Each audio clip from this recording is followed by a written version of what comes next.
Eu acho que isso é uma barreira, essa questão cultural, mas não é determinante, não. Estudar, ir para a faculdade, arrumar um emprego e viver do INSS. Este modelo afasta, isso é o senso comum, afasta as pessoas do bilhão. E a mente sempre vai ganhar mais dinheiro que o braço.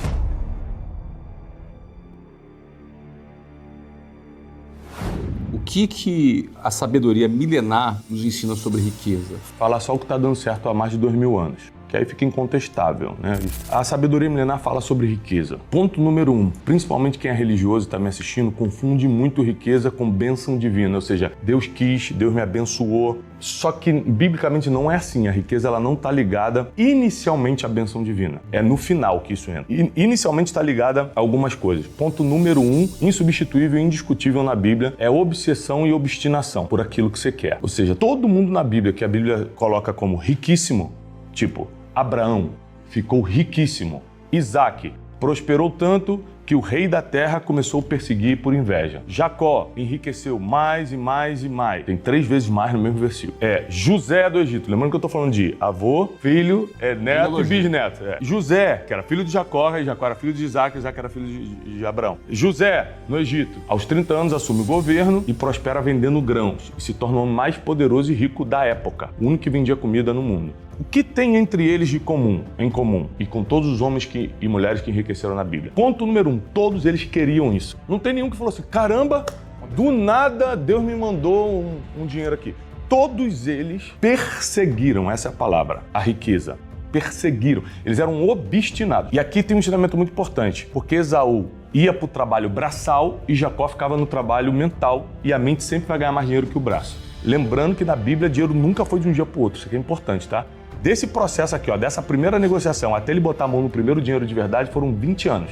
E aí Jacó fala assim, cara, que dia que eu vou ganhar dinheiro? Trabalhando para esse cara eu nunca vou ganhar dinheiro. Isso aqui foi uma revolta que me deu aos 19 anos de idade. Eu percebi que trabalhando para os outros eu nunca ia ganhar dinheiro de verdade. Eu falei assim, cara, por mais que o cara dobre o meu salário, eu ganhava 1.500, eu vou ganhar 3.000. Ainda assim não vou pagar tudo que eu preciso. Então mesmo que eu seja muito bom, o cara dobre meu salário, porque não existe dobrar salário no mercado de trabalho. Mas vamos supor que o cara seja bonzinho e dobre meu salário, ainda assim eu não vou ter o que eu quero. Eu vou parar de trabalhar para os outros. Eu tomei uma decisão e foi o que mudou minha vida. E Jacó fez isso também. Chegou para Labão e falou assim, irmão, me libera, porque eu já estou trabalhando para você há muitos anos. E chegou a hora de eu conquistar minhas coisas. Labão falou assim, você não pode ir embora. Por que não? Porque eu reconheço que eu só estou prosperando por causa do teu trabalho. Ou seja, porque a bênção divina está em você, eu consigo prosperar. Então, Jacó aqui vai botar as cartas na mesa. Chega uma hora que a gente tem que colocar a carta na mesa. Então quer dizer que é por causa de mim que você prospera? Então vamos fazer um negócio. A partir de hoje, todas as vacas, ovelhas, todo gado que nascer malhado, ou seja, se não nascer nem preto nem branco, se nascer misturado, malhado, vão ser minhas.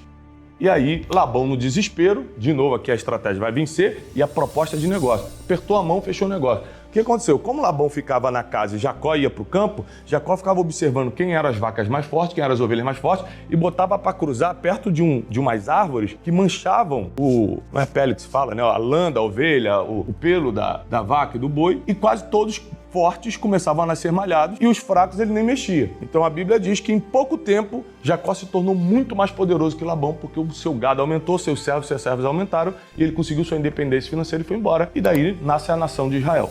O que eu quero ensinar com isso? Sem obstinação, eu tenho certeza que eu quero isso. Como eu vim da pobreza, eu nunca tive dúvida nenhuma que ser pobre é uma coisa mais difícil do que ter dinheiro. Não quer dizer que ter dinheiro vai ter felicidade, não tem nada a ver. Não quer que ter dinheiro vai salvar meu casamento, não tem nada a ver. Não quer que ter dinheiro eu vou educar melhor meus filhos, também não tem nada a ver. Só que a vida é um pouco mais leve, porque eu não me preocupo com algumas coisas, como boleto, hospital, porque eu posso pagar coisas que tornariam minha vida mais pesada.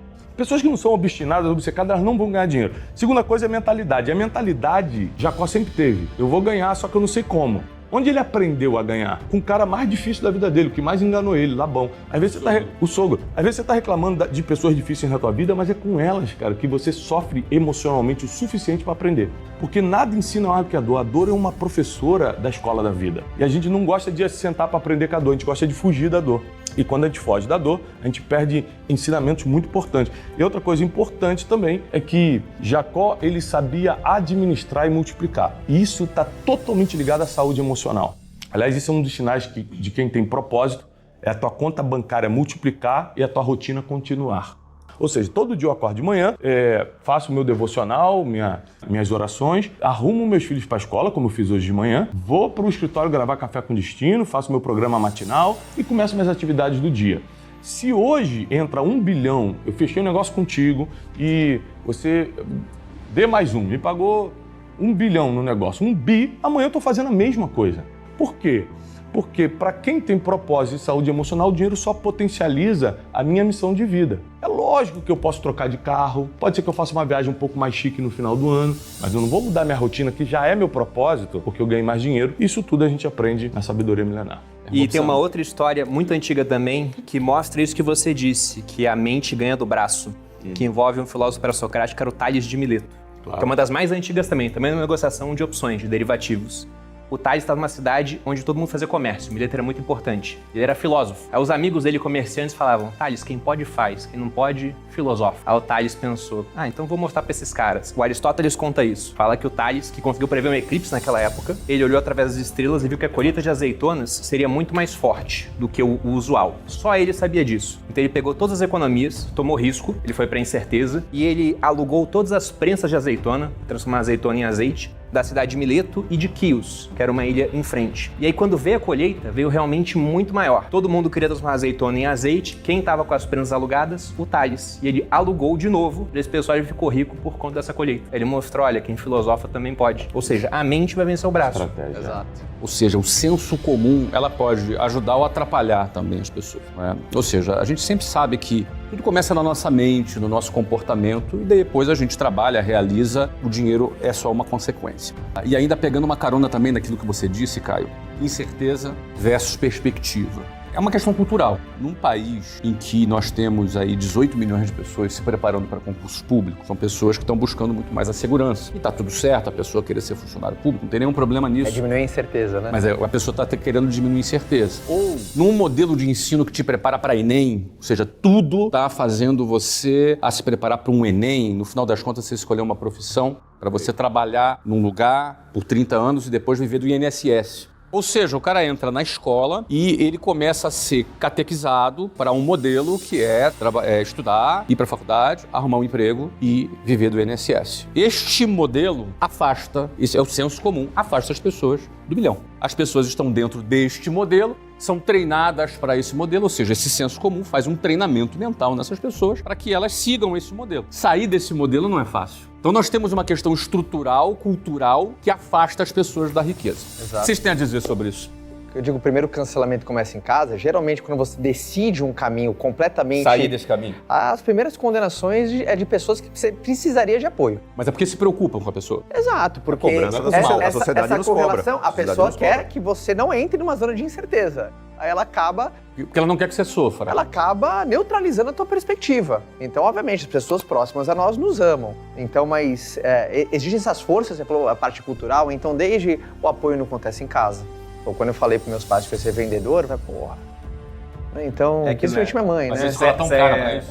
Você é criança, não, eu quero ser astronauta. Você pode ser o que você quiser. Você virou adulto, você é vendedor. Porra, vendedor, cara. Na boa, né? Então você já não tem um apoio coletivo, é mais duro.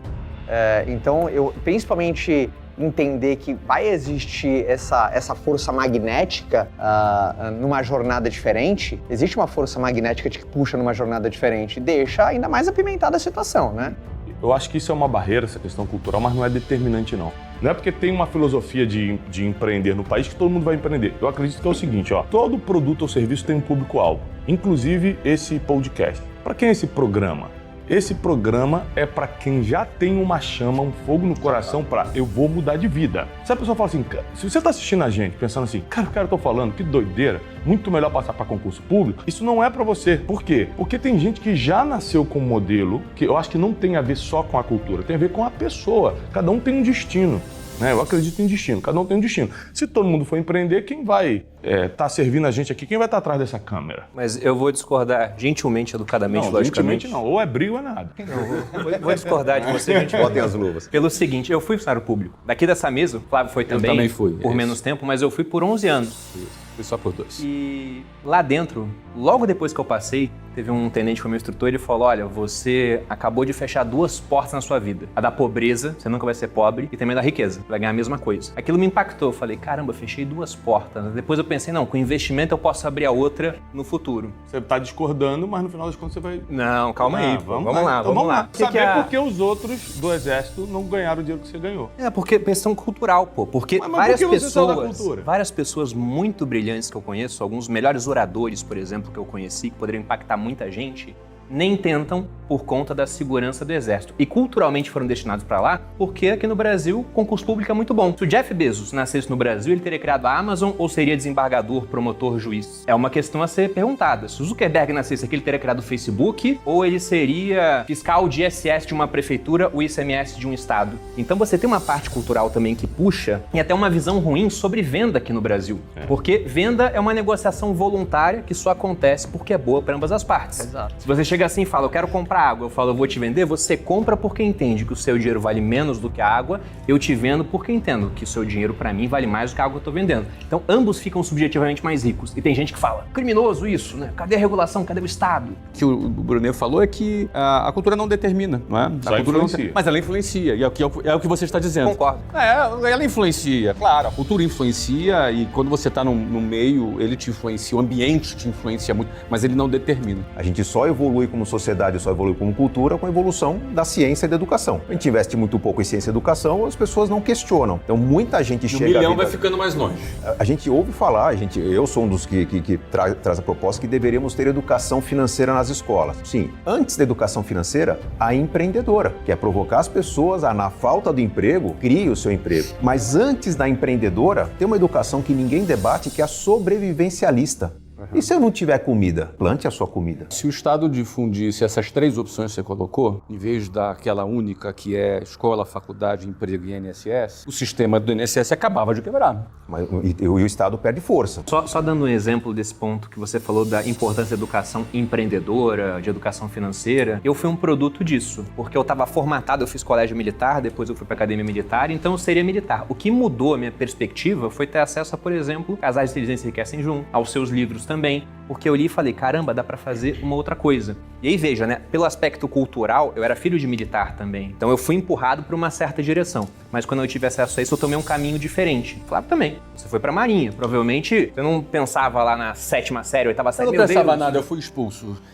Você adotou o caminho, entendeu? Ele apareceu e você Eles foi. decidiram por mim. Exatamente. Então meio que era cultural, foi uma imposição da cultura. Imagina se o Flávio tivesse continuado na Marinha. Quantas pessoas trabalham para você hoje? Algumas milhares de pessoas, quase 10 mil pessoas. Quase 10 mil pessoas. Aqui no Grupo Primo nós temos 200 pessoas CLT, mais 350 consultores de investimento. 500 pessoas que talvez não tivessem emprego, porque eu poderia ter ficado de maneira confortável no Exército, onde o pessoal, quando eu fui pedir demissão, até falou, cara, se você não fizer nada muito errado, se você não matar soldado na tropa, sai general. Tem certeza de quem ir embora? Tinha toda a segurança lá. Então, você essa parte de ter vislumbrado que, dá pra fazer mais coisas, tem investimento. Mas isso foi teu, que é o que o Brunet tem falado. Isso é teu, isso é que te diferenciou. A publicação de outras pessoas. E você teve acesso a outras coisas.